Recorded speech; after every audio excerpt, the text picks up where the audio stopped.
Hello students. So today we are starting with a chapter of class 10th science physics part, electric current and circuit. So we'll start with electric current in the physics, then we'll later on move on to chemistry part and then bio. Like that we'll move on. So this is the first chapter of class 10 according to your CG board, as well as the contents whatever I'm going to teach you in this video. This is almost, I think, 90% or more than 90% is similar to what you study in CBSE board. So both students of CG board and CBSE board can refer this video.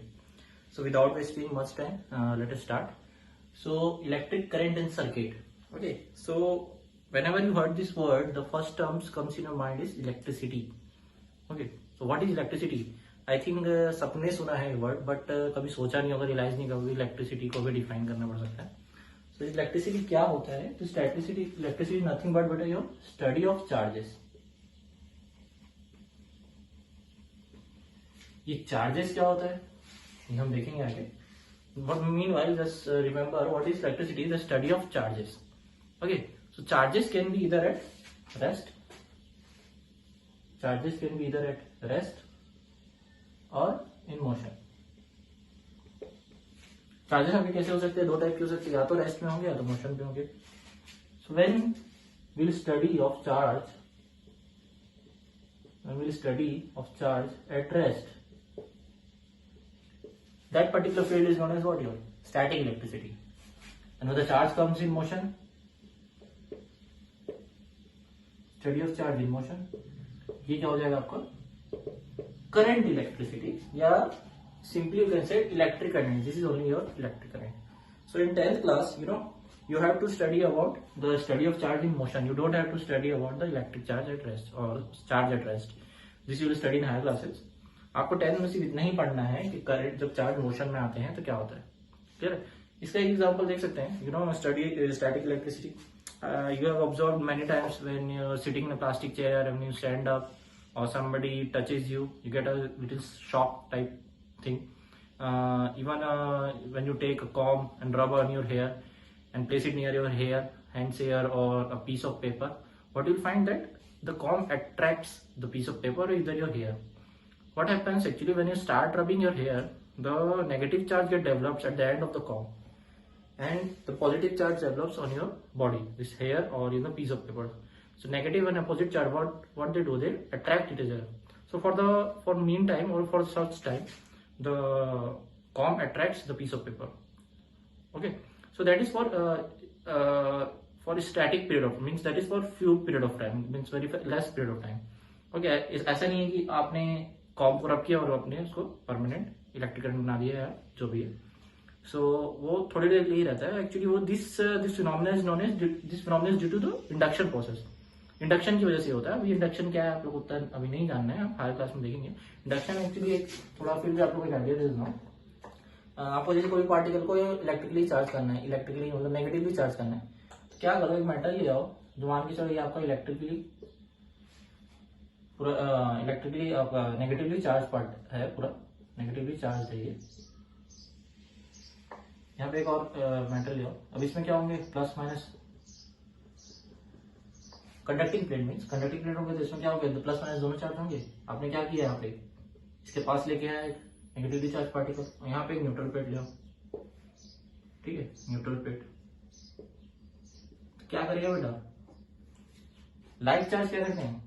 Repel करते हैं. मतलब negative को क्या करेगा? Repel करेगा. तो ये इसको जैसे आप पास लेके आओगे तो क्या होंगे? सारे इलेक्ट्रॉन जम करके इधर आ जाएंगे, इधर सारे नेगेटिव चार्ज आ जाएंगे. अब इसको थोड़ी देर बाद सेपरेट कर दो, इसको यहीं पर रखे रहो, सेपरेट कर दो. ये क्या हो जाएगा? पॉजिटिव चार्ज हो जाएगा, ये नेगेटिव चार्ज. ठीक है. तो अगर आप किसी प्लेट को अगर पॉजिटिवली चार्ज करना है तो इस टाइप से कर सकते हो, इसको अपोजिट कर दो नेगेटिव चार्ज. यही प्रोसेस आपको कहलाता है इंडक्शन प्रोसेस. ये आप हायर क्लास में देखेंगे, बट एक एग्जाम्पल बता दिया आपको. सो इंडक्शन की वजह से क्या होता है कि उस पर करंट आपका जनरेट हो जाता है, नेगेटिव चार्ज आ जाते हैं कॉम के हैंड में, और हेयर आपको पॉजिटिव चार्जेस एक्ट करता है तो उसको अट्रैक्ट करता है. बॉडी सिमिलरली हमारे बॉडी में हेयर अट्रैक्ट करता है. क्यों? क्योंकि देखिए हमारा क्या है, अर्थ क्या है, ओशन ऑफ इलेक्ट्रॉन्स है. तो आपकी जैसे आप वो लेके आते हो कॉम को अपने पास, तो क्या करता है वो सारे नेगेटिव चार्ज आपकी बॉडी को रिपेल करता है, जो आपकी इलेक्ट्रॉन्स जो है वो बॉडी के थ्रू आपके अर्थ में चले जाते हैं। देखिए इसलिए आप क्या बोलते हैं, जब आप रबर की सैंडल्स पहने होते हैं तब आपको शॉक फील नहीं होता, क्योंकि वो इंसुलेटर होता है, वो पास होने नहीं देता करंट आपकी बॉडी से अर्थ में। जैसे आप नेकेड लेग्स में आप वॉक करते हैं, सो what happens that time you will observe that you will get a little shock. Okay, so this happens what, because charge get transferred, charge transfer होता है, ट्रेवल करता है, तो आपको शॉक लगता है। ठीक है, सो ये हो गया आपका स्टैटिक चार्ज का एग्जाम्पल। करंट चार्ज, तो जितने भी कंडक्टर्स है, all metal conductors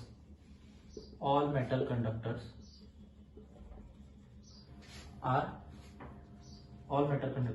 good conductor of electricity.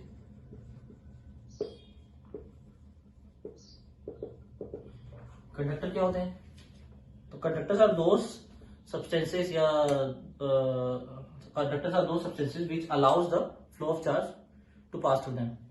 Means conductor में आपके क्या होता है, चार्ज को वो उसके चार्ज के फ्लो को क्या करते हैं, अलाउ करते हैं, और चार्ज का फ्लो ही आपका इलेक्ट्रिक करंट जनरेट करता है। कैसे करता है अभी आगे देखेंगे, अभी इतना समझ लो। कंडक्टर्स ही क्यों यूज करते हैं, इंसुलेटर कल आपने देख लिया, क्योंकि वो चार्ज कंडक्ट नहीं करता, इसलिए हम इंसुलेटर यूज नहीं करते। But conductor is what, that allows the flow of charge. That is the reason only that in current electricity or if you want the current to flow, we use conducting element। okay, now let us move on to electric charge। तो electric charge क्या होता है, मैंने भी कहा था कि the study of charge is known as what, your electricity. So what is electric charge, देखो 10 में आपको इतना डिफाइन नहीं करना है इलेक्ट्रिक चार्ज को, बट एक आइडिया ले लो। ये क्या है, it is nothing but inherent या इंट्रिंसिक प्रॉपर्टी, इनहेरेंट बोल लो, inherent property of any material या particle medium। तो चार्ज क्या है, charge is nothing but inherent property of any material. ठीक है, एकदम सिंपल टर्म्स में, मतलब उसमें पहले से मौजूद है प्रॉपर्टी, आपने ऐसे नहीं है आपने उसको लाके दी है कि भाई तू चार्ज है तो ये ले प्रॉपर्टी ले, तू अट्रैक्ट कर रिपेल करने, इंट्रिंसिक प्रॉपर्टी या इनहेरेंट प्रॉपर्टी उसके बाद पहले से मौजूद है। ठीक है, ये होती है आपकी इलेक्ट्रिक चार्ज। और अगर फिजिक्स के टर्म्स में बोले तो इसको आप बोल सकते हैं, it is a physical property of matter, physical property of matter which causes it to experience force when kept in an electromagnetic field। मतलब जैसे फिजिकल प्रॉपर्टी मैटर की है कि जिसको अब आप इलेक्ट्रोमैग्नेटिक फील्ड के अंदर रखते हैं तो उस पर कोई फोर्स अब लगता है। ठीक है, चार्ज को जब कोई एक मैग्नेटिक फील्ड में आप रखोगे तो उस पर फोर्स लगेगा, वो होती है आपकी मैटर, तो वो होता है आपका चार्ज। क्लियर, इससे ज्यादा आप लोगों को नहीं जानना है, मोर देन इनफ है। इससे दो चीजें और जान लो, ऐसा यूनिट क्या होता है चार्ज का, ऐसा यूनिट होता है चार्ज का आपका कूलम, इसको सी से रिप्रेजेंट करते हैं। चार्ज का नेचर दो टाइप का होता है, positive charge and negative charge. Like charge क्या करते हैं बेटा, लाइक चार्ज रिपेल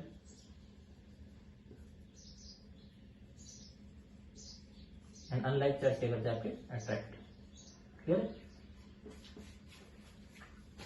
सो यहां पर अब करता हूं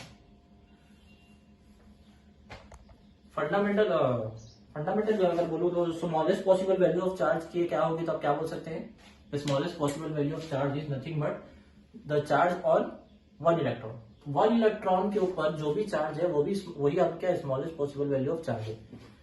तो फंडामेंटल यूनिट ऑफ चार्ज बोले smallest possible value of charge किसके इक्वल होती है, वन इलेक्ट्रॉन या वन प्रोटॉन के ऊपर। ठीक है, वन इलेक्ट्रॉन और वन प्रोटॉन की वैल्यू जो है वही स्मॉलेस्ट वैल्यू ऑफ चार्ज है। इसी को आप क्वांटाइजेशन ऑफ चार्ज बोलते हैं।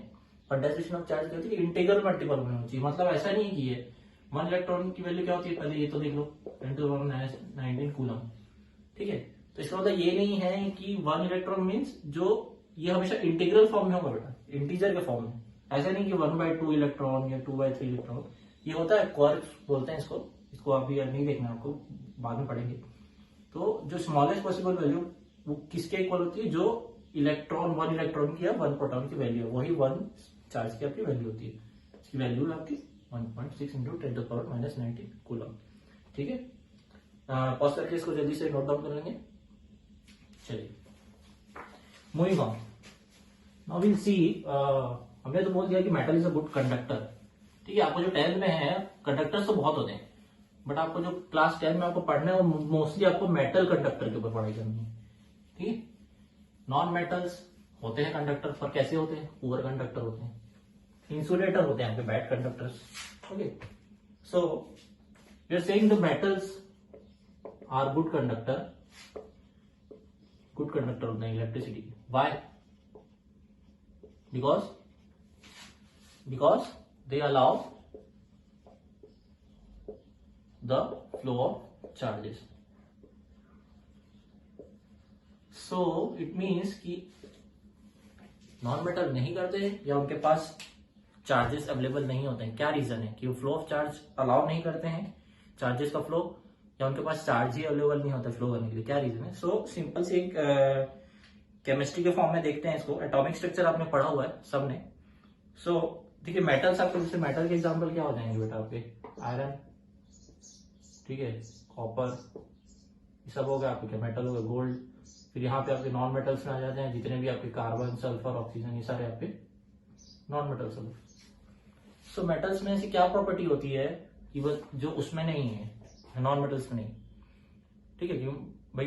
दोनों यूज होते हैं, ये पुअर कंडक्टर है, वो गुड कंडक्टर है, तो चार्जेस क्या उसमें अवेलेबल नहीं है, इसमें अवेलेबल है। तो let us see what happens according to chemistry. You have already seen the atomic structure of, you studied atomic structure in lower classes. 8th class में आपने देखा होगा, सॉरी 9th क्लास में आपने देखा होगा। ये एटॉमिक स्ट्रक्चर है मेटल का। एक सिमिलरली एक नॉन मेटल का भी एटॉमिक स्ट्रक्चर बनाया ना आपने सबने। In 9th class you have seen this atomic structure of both metals and non-metals. So what happens? यहाँ पे क्या होते हैं? आपके इलेक्ट्रॉन्स होते हैं। सिमिलरली यहाँ पे भी इसके इलेक्ट्रॉन्स होते हैं। So दोनों में डिफरेंस क्या है? डिफरेंस इज दिस, सी, जो आउटर मोस्ट इलेक्ट्रॉन है सेंटर में क्या है इसका? न्यूक्लियस है। न्यूक्लियस क्या क्या है? होल्ड करके रखा होगा आपके इलेक्ट्रॉन को। न्यूक्लियस के पास क्या है? सेंटर में प्रोटॉन्स है सारे, और बाहर क्या है? इलेक्ट्रॉन्स है, पॉजिटिव नेगेटिव दोनों को होल्ड करके रखे, बाइंड करके रखे। ये जो डिस्टेंस होता है, और यही डिस्टेंस आपका देखिए यहाँ पे नॉन मेटल्स में बहुत कम होता है। यही मेटल्स में क्या होता है? डिस्टेंस बहुत ज्यादा होता है। So what happens? इस फोर्स ऑफ अट्रैक्शन, जैसे मेटल का और दूसरा मेटल ले लीजिए जिसका और बड़ा ऑक्टेट बने, और बड़ा एटॉमिक स्ट्रक्चर बने, तो क्या होता है? जैसे विद द डिस्टेंस क्या होता है? फोर्स ऑफ अट्रैक्शन कम होने लगता है। फोर्स ऑफ अट्रैक्शन कम होने की वजह से क्या होता है? सब इलेक्ट्रॉन्स बाहर आ जाते हैं अपने ऑक्टेट्स। बट इनका क्या होता है? कॉम्पैक्ट होता है, कंसाइज होता है। So what happens? The force of attraction is very strong, so ये इलेक्ट्रॉन यहाँ से बाहर फ्रीली इजिली बाहर रिमूव नहीं हो पाते। क्लियर है? मतलब नॉर्मल कंडीशन में तो नहीं हो पाते। ठीक है, बट कंडक्टर की केस में क्या होता है? मेटल की केस में क्या होता है कि वहां पे इलेक्ट्रॉन्स उनको रेडली फ्रीली अवेलेबल मिल जाते हैं। तो क्या होता है? जितने भी इलेक्ट्रॉन्स होते हैं, जैसे मान लो चलो ये कंडक्टर है, यहाँ इनके एटम्स है, तो क्या होते हैं? एटम से बाहर आके रोम करने लगते हैं फ्रीली।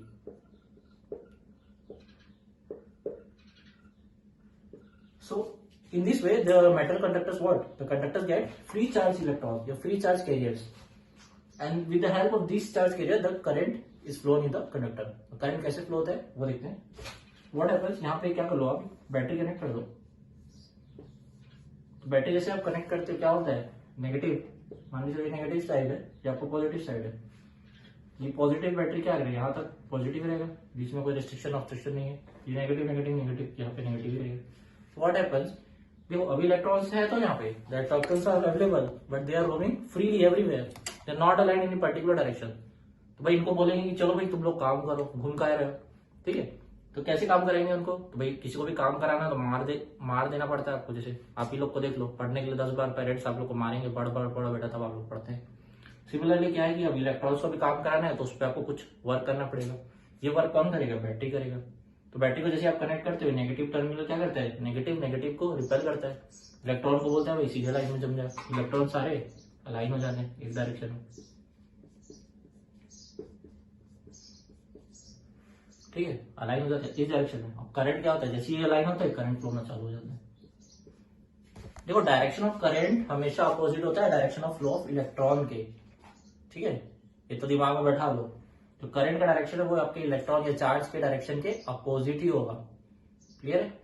तो एक्चुअली यहाँ पे क्या होता है आपका, इस वे में क्या होता है आपका करंट फ्लो होना चालू हो जाता है कंडक्टर में, ठीक है। और ये बैटरी लगाने से ऐसा क्या आया यहाँ पे कि करंट फ्लो होना चालू हो गया, तो इसको बोलते हैं पोटेंशियल डिफरेंस। आपने पोटेंशियल डिफरेंस क्रिएट किया जिसकी वजह से करंट फ्लो होना चालू हो गया। तो हमारा नेक्स्ट टॉपिक वही है इलेक्ट्रिक पोटेंशियल, पोटेंशियल डिफरेंस। अब वो समझते हैं अच्छे से। आई होप यहाँ तक सबको क्लियर हो गया होगा। चलिए नेक्स्ट देखते हैं। बहुत इजी है बेटा, दिस इज नथिंग हार्ड, बहुत इजी चैप्टर है आपका, अच्छे से पढ़िए इसको, इंपॉर्टेंट चैप्टर है। तो ये 12th तक काम है, 12th में बहुत बड़ा पार्ट है इसका, एक इलेक्ट्रोस्टैटिक्स आप पढ़ते हैं वहां पे, तो उसमें इलेक्ट्रिक फील्ड, आपका इलेक्ट्रिक पोटेंशियल, स्टैटिक, करंट सब पढ़ेंगे आप वहां पे, बहुत बड़ा पार्ट है इसका। यहाँ पे base, if your base clear है यहाँ पे तो ही आपको अच्छा इजिली समझ आएगा, नहीं तो फिर वहां पे फिर आपको प्रॉब्लम होगी, फिर आपको जीरो से स्टार्ट करना पड़ेगा। So let us see what is electric potential and potential difference।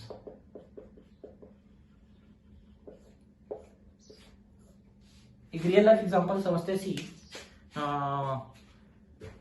When you see water, how does water flow, water flows from high head to low head, okay. मान के चलो कोई ऐसे कंटेनर है आपको बना है, यहाँ पे वाटर इस लेवल पे है, and the water in the right side of the portion is, यहाँ पे इसका लेवल ये है, यहाँ पे इसका लेवल ये है। वाटर कैसे फ्लो होगा, this direction to this direction, इसमें तो कोई डाउट नहीं है किसी को anyone. So in the daily level so we see the water flows from what, high head to low head. कैसे फ्लो करता है, from high head to low head. और ये ऐसे क्यों होता है, क्यों, see the pressure difference, because of the pressure difference. जितना ज्यादा इसकी हाइट जाएगी उसका प्रेशर बढ़ेगा, तो यहाँ पे प्रेशर ज्यादा है, यहाँ पे प्रेशर कम है, तो वाटर कैसे फ्लो होगा, from high pressure area to low pressure area. Even air भी आपका कैसे फ्लो होता है, high pressure area to low pressure area. Pressure difference की वजह से क्या हो रहा है कि water high head to low head आपका फ्लो कर रहा है। सिमिलरली आपका जो करंट होता है इलेक्ट्रिक सर्किट में वो कैसे फ्लो करता है, from the region of high potential to low potential, ठीक है, इतना आपको क्लियर है। सो मान के चलो जैसे आपको कंडक्टर है, यहाँ पे इलेक्ट्रॉन्स हैं। सो अब आपको क्या करना है कि करंट फ्लो कराना है। So if you want to flow the current to flow in the side the conductor, you have to create what, आपको पोटेंशियल डिफरेंस क्रिएट करना पड़ेगा। ये पोटेंशियल डिफरेंस कौन क्रिएट करके देगा, आपको सेल क्रिएट करके देगा, ठीक है। सो इलेक्ट्रिक पोटेंशियल क्या होता है, तो इलेक्ट्रिक पोटेंशियल हम किसी भी पॉइंट पे अगर आपको इलेक्ट्रिक पोटेंशियल निकालना है तो उसको आप कैसे निकालेंगे। तो इलेक्ट्रिक पोटेंशियल समझने से पहले जल्दी से आप इलेक्ट्रिक फील्ड जान लो, आप जल्दी से इलेक्ट्रिक फील्ड जान लो। इलेक्ट्रिक फील्ड क्या होता है, सी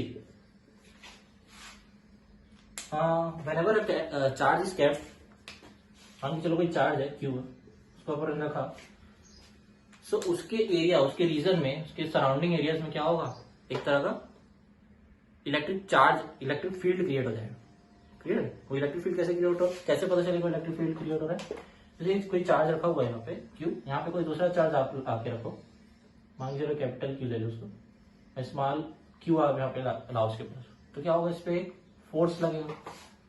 वो फोर्स कहाँ तक लग रहा है, अब यहाँ पे रखे, फिर यहाँ पे रखे, फिर यहाँ पे रखे, मान के चलो यहाँ पे फोर्स नहीं लग रहा है, तो इस रीजन तक आप क्या बोल सकते हो कि क्यू चार्ज की क्या है, इलेक्ट्रिक फील्ड क्रिएट हो रही है। और ये इलेक्ट्रिक फील्ड क्या कर रही है, इस चार्ज पे, इस पॉजिटिव चार्ज क्यू पे क्या कर रही है, फोर्स लगा रही है, क्लियर हुआ। तो ये जो जितना रीजन है, जो एरिया है जहां तक उसकी इलेक्ट्रिक फील्ड मौजूद है या प्रेजेंट है, that is known as what, intensity of electric field, clear है। इस चार्ज की क्या है, इंटेंसिटी है। भाई आपकी पावर क्या है, आपके पास अगर कोई खड़ा है तो आपको, आप जितना पास खड़ा है तो वहीं तक तो उसको मार सकते हो ना। आपका हाथ जहां तक पहुंच रहा है, आपको जो एरिया है वो क्या है, आपका जहां तक हाथ पहुंच रहा है तब तक उसको मार पाओगे आप, है ना, ऐसे मारना नहीं, ठीक है, तो मार पाओगे। तो वो क्या है आपकी देखिए इंटेंसिटी है, मतलब इंटेंसिटी से नहीं कंपेयर करना चाहिए, बट हाँ आपका रीजन है, आपका एरिया होता है, आप वहीं तक उसको मार सकते हैं। उसके बाहर वो चले गया तो उस पर आपका फोर्स नहीं लगेगा। सिमिलरली एक क्यू चार्ज है तो इसकी कोई एरिया होगा, एक रीजन होगा जहां तक उसकी इलेक्ट्रिक फील्ड मौजूद है, वही क्या है, इसकी इंटेंसिटी ऑफ इलेक्ट्रिक फील्ड कहलाती है। तो जैसे जैसे आप चार्ज के पास आओगे यहाँ पे इलेक्ट्रिक फील्ड की इंटेंसिटी क्या होगी, बहुत स्ट्रांग होगी। जैसे जैसे विद द डिस्टेंस आपकी इलेक्ट्रिक फील्ड क्या होती जाएगी, वीकन्स होती जाएगी। क्लियर है? ये कहलाती है आपकी intensity of electric field. So if a charge q is placed in electric field, it experiences a force F, then intensity of electric field is given by, देखो इंटेंसिटी ऑफ इलेक्ट्रिक फील्ड को generally E से denote करते हैं, ठीक है। तो intensity of electric field is given by force per unit charge. Per unit charge पे कितना फोर्स लग रहा है वही उसकी क्या है, चार्ज की इलेक्ट्रिक फील्ड है, ठीक है। तो इंटेंसिटी ऑफ इलेक्ट्रिक फील्ड हमको क्यों समझना था कि देखिए जो पोटेंशियल है, पोटेंशियल डिफरेंस है वो कैसे आ रहा है कि भाई आप यहाँ पे फोर्स लग रहा है इस इलेक्ट्रॉन्स पे। जब हमने बैटरी से कनेक्ट किया तो क्या किया उसने, यहाँ पे इलेक्ट्रॉन पे एक रिपल्शन का फोर्स लगाया तो सारे इलेक्ट्रॉन्स अलाइन हो गए। तो आपका actually electric potential at any point, मान के चलो कोई पॉइंट है P, यहाँ पे आपको इलेक्ट्रिक पोटेंशियल निकालना है, ठीक है, किसका, चार्ज Q का। So electric potential at any point P is defined as the work done in bringing this unit positive charge from, मतलब मान के चले कोई इंफिनिटी डिस्टेंस पर है। इनफाइनाइट डिस्टेंस मतलब ऐसा नहीं ना बेटा कि यहाँ से जम्मू कश्मीर से उठा के ला रहा हूँ चार्ज, ये रिलेटिव टर्म्स है। आप इनफाइनाइट आप कैसा देख रहे हो, मान के चले ब्लैक बोर्ड है, यहाँ पे चीटी रखी हुई है, तो चीटी के लिए क्या है, पूरा ब्लैक बोर्ड इनफाइनाइट है ना, जहां देखेगी उसको ब्लैक बोर्ड ही दिख रहेगा, उसकी पूरी दुनिया ब्लैक बोर्ड है। क्लियर?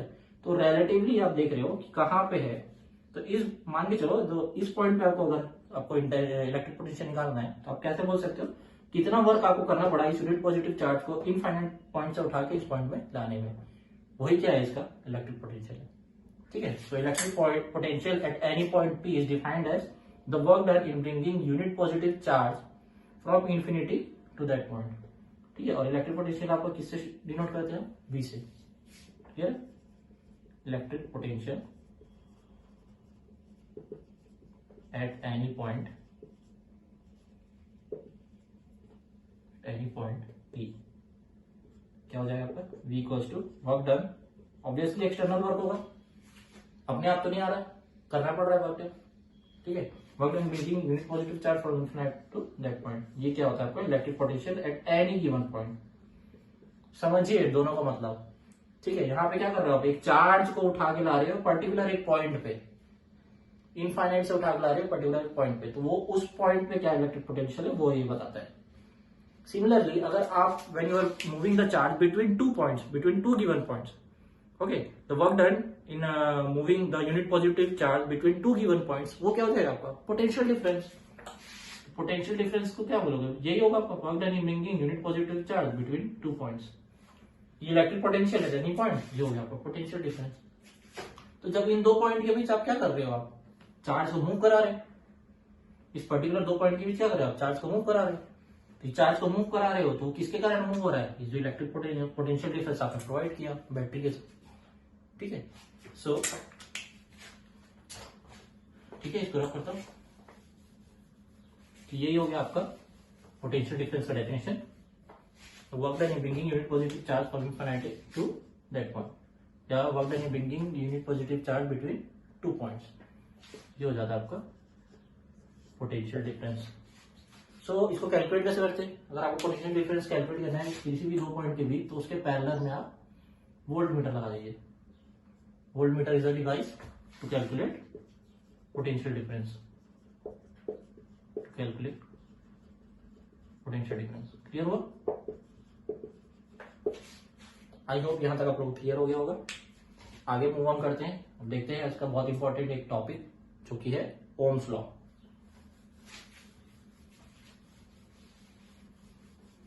दोबारा देखिए बेटा, इसको पॉज करके फिर से देखिए, अगर समझ में नहीं आ रहा है तो बहुत इजी टर्म्स में, बहुत वेरी सिंपल लैंग्वेज में मैंने समझाया आपको। सो let us see what is Ohm's law. Ohms law क्या होता है, ओम्स लॉ क्या कहते हैं, देखिए लॉ है, लॉ का कोई प्रूफ नहीं होता, वो एक्सपेरिमेंटली ऑलरेडी प्रूफ है। इसको प्रूफ क्यों है कि सर क्या है, वो ऑब्वियसली एक्सपेरिमेंट करके उस कंक्लूजन पे इतने साल जो साइंटिस्ट ने अपने टाइम दिया है उसके बाद ही रिजल्ट निकाला है, तब जाके लॉ बनाए। लॉ का क्या कहना है कि द पोटेंशियल डिफरेंस जो होता है आपका, potential difference across the circuit across the conductor is directly proportional to the current flowing through the conductor, यही आपका क्या है ओम्स लॉ है, ठीक है। जब आप ये प्रोपोर्शनलिटी कांस्टेंट लगाते हो तो एक कांस्टेंट ऑफ प्रोपोर्शनैलिटी आती है जिसको आप आर से डिनोट करते हो. This R is nothing but resistance of conductor. Clear. Potential difference का जो यूनिट होता है ऐसा यूनिट ये होता है आपका वोल्ट. जब करंट मैंने बताया नहीं था, करंट बता देता हूँ अभी आपको फिर से. रेजिस्टेंस का यूनिट होता है आपका ओम और करंट का यूनिट होता है एम्पियर. करंट को डिफाइन नहीं करते, करंट जल्दी से करके फिनिश करते हैं. करंट क्या होता है? The rate of flow of charge. Rate of flow of charge ये होता है आपको करंट. मतलब एक यूनिट टाइम में कितना चार्ज फ्लो हो रहा है कंडक्टर में, वही क्या कहलाता है आपको? वही क्या कहलाता है आपका? करंट. क्लियर है. एक कंडक्टर है, इन यूनिट टाइम मान के चलो टी टाइम पे कितना चार्ज फ्लो हो रहा है आपका, ये क्या देता है आपका? करंट देता है. तो ठीक है. The amount of charge flowing through conductor in a unit time is known as current या rate of flow of charge. I को आप किससे शो कर सकते हो? I equals to Q by T. Q क्या होता है आपको? कूलम. टाइम होता है सेकंड. कूलम पर सेकंड क्या देता है आपको? एम्पियर. क्लियर है. ठीक. वापस आते हैं ओम्स लॉ में. ओम्स लॉ क्या बोलता है? ओम्स लॉ का कहना है कि the potential difference across the given conductor is directly proportional to the current flowing through the conductor. Okay. जब क्वेश्चन ऑफ प्रोपोर्शनैलिटी हटाते हैं तो आपको क्या मिलता है? आर कांस्टेंट मिलता है जो कि क्या होता है आपका? Resistance of conductor. Resistance meter मतलब ठीक है वही मीनिंग है वॉट एवर यूर जो आप सोच रहे हैं. रेजिस्टेंस मतलब किसी भी चीज को अपोज करना. क्लियर है. तो रेजिस्टेंस किसको अपोज करेगा? बैटरी को अपोज करेगा क्या? नहीं. मीन्स पोटेंशियल डिफरेंस को अपोज करेगा? नहीं. करंट को अपोज करेगा. राइट. उसका काम ही क्या है? पोटेंशियल आपने क्रिएट किया किससे? सेल की हेल्प से. सेल आपने कनेक्ट किया, पोटेंशियल उसमें डेवलप हुआ, करंट फ्लो में स्टार्ट हुआ. तो करंट को अपोज करने का काम क्या है? रेजिस्टेंस का. पर एक चीज यहाँ पे नोट करो. ठीक है. कई बच्चे यहां से ना क्या कर लेते हैं, इस फॉर्मूले से उठा के बोल देते हैं R equal to V by I है. तो आर क्या है कि वी और आई पर डिपेंड करता है, बट ऐसा नहीं है. Resistance of conductor does not depends upon volt या आपका potential difference and current. Current और पोटेंशियल डिफरेंस पे वो डिपेंड नहीं करता है. रेजिस्टेंस आपकी प्रॉपर्टी होती है, प्रॉपर्टी ऑफ कंडक्टर होती है. ठीक है. वो उसके पोटेंशियल डिफरेंस और करंट पे डिपेंड नहीं करती. तो किस पे डिपेंड करती है ये देखेंगे आगे. ठीक है. फिलहाल यहाँ पे देख लीजिए कि ऑब्वियसली वोल्ट तो इस पे डिपेंड करता है. ये कैसे डिपेंड करता है? तो एक एक्सपेरिमेंट से आप प्रूव कर सकते हैं इसको. यहाँ पे आप मल्टीपल सेल लगा लीजिए.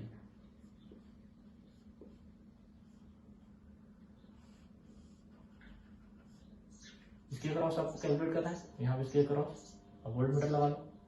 प्लस माइनस यहाँ पर रेजिस्टेंस हो गया, ये हो गया इसका प्लस, ये हो गया माइनस. यहाँ पे एक स्विच लगा लो, एक करंट को मेजर करने का डिवाइस लगा दी एमीटर.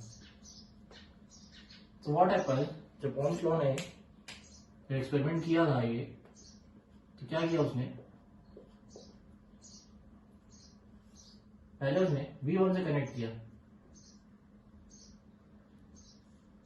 पहले उसने क्या किया? V1 से कनेक्ट किया और देखा कि कितना करंट फ्लो हो रहा है इस सर्किट में. V1 का जब पोटेंशियल डिफरेंस ने दिया तो मान लीजिए कुछ I1 उसको करंट मिला. अब उसने क्या किया? अब V1 V2 को साथ में कनेक्ट कर दिया, मतलब एक सेल और लगा दिया उसमें. तो मान के चलो ये दोनों का मिला के V1 प्लस V2, इसको कुछ I1 प्लस I2 करंट मिला. ऐसे ही जब वो V3 किया तो उसको कोई डिफरेंट करंट मिला. फिर V3 उसको V4 इंक्रीज किया तो फिर उसको डिफरेंट करंट मिला. मतलब मैं ऑब्जर्व किया जैसे जैसे मैं पोटेंशियल डिफरेंस क्रिएट कर रहा हूँ या बढ़ा रहा हूँ, करंट की वैल्यू क्या होती जा रही है? चेंज होती जा रही है. और किस वे में चेंज हो रही है? देखो लीनियर वे में चेंज हो रही है. तो लीनियर वे में तो उसने ग्राफ ड्रॉ किया, प्लॉट किया V और I के बीच. उसने क्या देखा कि ये कैसी स्ट्रेट लाइन मिल रही थी आपको? एक उसको एक स्ट्रेट लाइन मिल रही थी यहाँ पे ग्राफ में. ठीक है. मतलब इस पर्टिकुलर वैल्यू V पे उसको इतना करंट मिल रहा था. फिर जैसे उसने V2 किया, पोटेंशियल डिफरेंस क्रिएट किया, तो उसको I2 मिला. और इस तरीके से जब उसने सारे पॉइंट ज्वाइन किए तो क्या मिलेगा, लीनियर रिलेशनशिप है। और देखिए है भी लीनियर रिलेशनशिप, आपको देखिए मैथ्स वाले स्टूडेंट तो समझ रहे हैं इजीली, V इक्वल्स टू आई क्या है, लीनियर रिलेशनशिप है। क्लियर। सो अगर आपको बोले कि डिफाइन कीजिए 1 रेजिस्टेंस या 1 ओम, तो आप कैसे बोलोगे, when 1 volt of current flows through conductor, when 1 volt of potential difference is applied in a circuit, 1 ampere of current flows through a conductor which is known as 1 ohm। ठीक है। जब एक 1 वोल्ट का पोटेंशियल डिफरेंस देखते हैं किसी भी circuit में, तो 1 एम्पियर और 1 एम्पियर का करंट फ्लो होता है इस सर्किट से, तो वही क्या कहलाता है आपका 1 ओम ऑफ रेजिस्टेंस। क्लियर। तो यहाँ पे आपका ओम्स लॉ कंप्लीट होता है। इसके बाद देखेंगे रेजिस्टेंस। ठीक है, रेजिस्टेंस क्या होता है और वो किस पे डिपेंड करता है, देखो बहुत इंपॉर्टेंट है। ठीक है, ये वाला ध्यान से आप लोग देखेंगे, तो हम देखेंगे नेक्स्ट पार्ट में। तब तक आप लोग पढ़ते रहिए। Okay, thank you, have a nice day.